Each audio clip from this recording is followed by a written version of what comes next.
À partir du 14 février, la France a présenté une réforme éducative dans le but de mieux préparer les élèves. La réforme a été annoncée par le ministre de l'Éducation nationale, Jean-Michel Blanquer. Je voulais vous parler aujourd'hui de la nouvelle réforme du baccalauréat. On n'a plus en fin de seconde à faire un choix parfois difficile entre des couloirs. Il y a tout simplement un choix en fonction de ses goûts. Si on choisit maths, physique, chimie et sciences de la vie et de la terre, c'est parce qu'on aime ça. C'est aussi important que, entre la première et la terminale, on puisse éventuellement les faire évoluer. D'abord parce qu'il y a évidemment les épreuves terminales qui comptent pour 60% et qui sont anonymes. Et puis il y a le contrôle continu, des épreuves communes qui sont anonymes puisqu'elles sont corrigées par un professeur qui n'est pas votre professeur.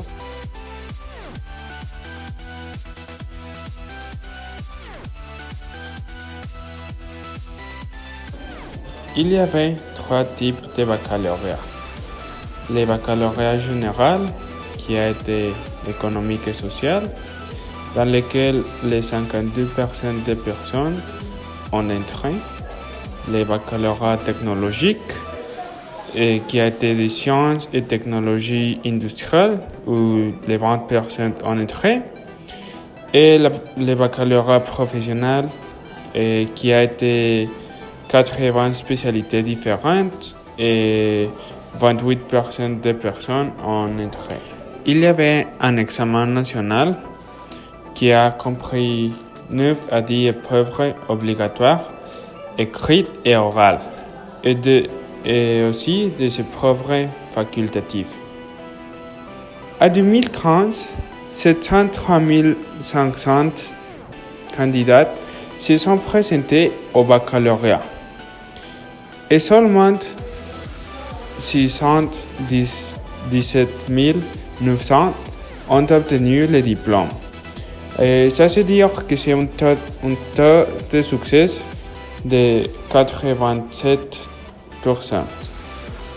La réussite à cet examen, conditionnée par l'obtention d'un nombre de points supérieur à 50% du total possible, et la norme pour accéder à l'enseignement supérieur. Les facs d'avant avaient beaucoup de problèmes. Il y avait plus de stress pour les étudiants. Il y avait moins d'opportunités de choisir ce qu'ils veulent étudier. Il y avait moins de temps pour choisir leur futur. Et il y avait seulement une épreuve finale pour compter leur note finale. Et s'ils ne passaient pas l'épreuve finale, ils n'avaient pas une autre opportunité.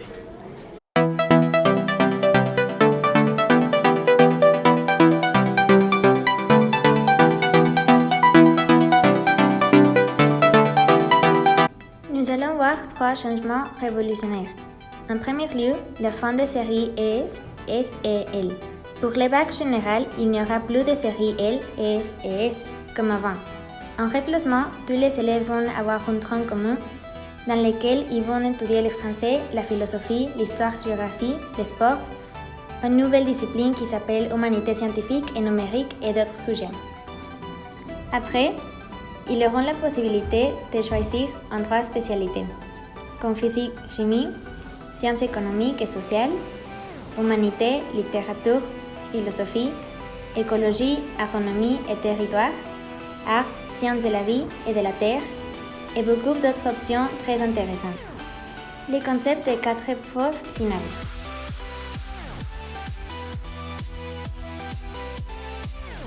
1. Le français en première. 2. 2 épreuves dites de spécialité après les vacances de printemps en terminale. Et la philo fin juin. 3. Un grand oral d'une durée de 20 minutes se déroulera également fin juin. 4. Une mue radicale pour cet examen bicentenaire. Savoir s'exprimer dans le mot français sera la principale compétence évaluée dans l'oral. Les élèves y seront préparés, promet le ministre. Finalement, la classe de terminale sera renommée classe de maturité. Le ministre a expliqué ne plus vouloir appeler terminale la classe de terminale, Jean-Michel Blanquet propose de l'appeler classe de maturité. C'est plus que tout, un changement symbolique de mettre la maturité et la réflexion comme objectif.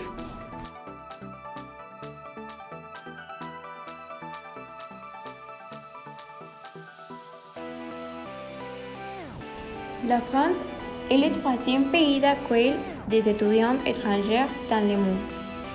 S'ils repartent la plupart du temps les souris relèvent, ils se souviennent également du parcours difficile qu'il leur a fallu suivre pour venir étudier en France. Dans 33 pays, les candidats aux études en France doivent passer par la candidature en ligne via Campus France. Il s'agit de la procédure CEF, ou Centre pour les études en France. C'est pour faciliter les démarches administratives du candidat jusqu'à la demande de visa. La constitution d'un dossier électronique personnel permet de bénéficier d'un appui et de conseils, d'effectuer des demandes de prescription auprès des établissements d'enseignement supérieur en France et de dialoguer avec ces derniers. Les pays concernés par cette procédure sont les suivants: Algérie, Bénin, Chili, Brazzaville, États-Unis, Mexique, Sénégal, Russie, etc. Si vous êtes titulaire d'un diplôme étranger de fin d'études secondaires et souhaitez vous inscrire en première ou en deuxième année dans une université française, ou si vous n'êtes pas ressortissant d'un pays de l'espace économique européen, la demande d'admission préalable s'avère obligatoire. Quelles sont les étapes à respecter? 1. Complétez le dossier blanc. 2. Apportez ou envoyez votre dossier accompagné de l'ensemble des pièces justificatives au service culturel de l'ambassade de France de votre pays de résidence. 3. Passez le test de connaissance du français. 4. Si vous recevez une réponse favorable de la part d'une ou plusieurs universités que vous avez choisies, vous devrez confirmer votre choix par courrier en vue d'une inscription définitive. Pour obtenir le visa de long séjour pour études, si vous êtes ressortissant d'un pays de l'espace économique européen, un visa n'est pas nécessaire pour étudier en France. En revanche, les citoyens de tous les autres pays doivent demander un visa. Il s'agit le plus souvent d'un visa de long séjour. Il existe également des visas pour des séjours plus courts. Pour études, voilà un titre de séjour, valable 1 an. En plus de formulaires de demande de visa et des pièces justificatives demandées, vous devrez joindre une demande d'attestation au Office français de l'immigration et de l'intégration. Pensez également à souscrire une assurance pour étudiants à l'étranger.